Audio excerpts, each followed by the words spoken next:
同样都是几十万装出来的一室几间，别人家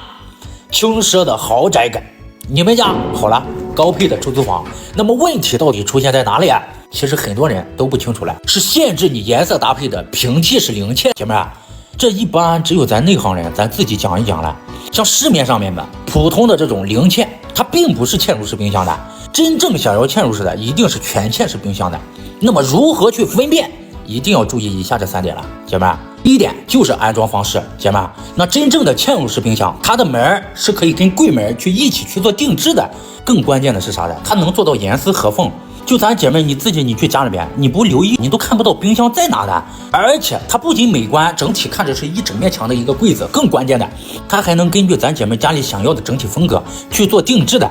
我看到很多姐妹家里连装的一室几间配的这种不锈钢的冰箱柜门，再加上酒柜，整体做出来也是比较大气的。再点看散热方式，啥意思呢？姐妹，真正的嵌入式冰箱，它是从底部的格栅网去进气的，那么热气是通过冰箱的内部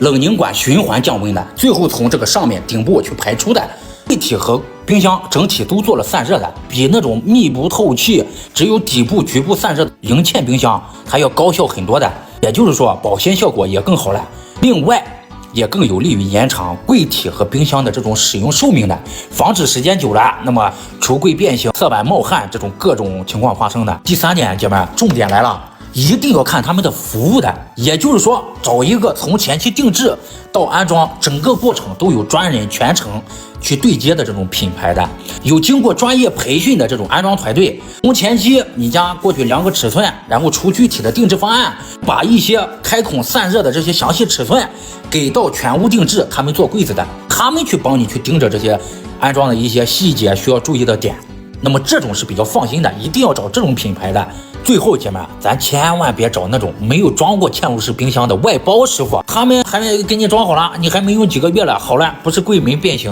就是啥了，这种冰箱结霜了，各种问题就出现了。最后关于嵌入式冰箱还有不清楚的，咱姐妹打在评论区。再见。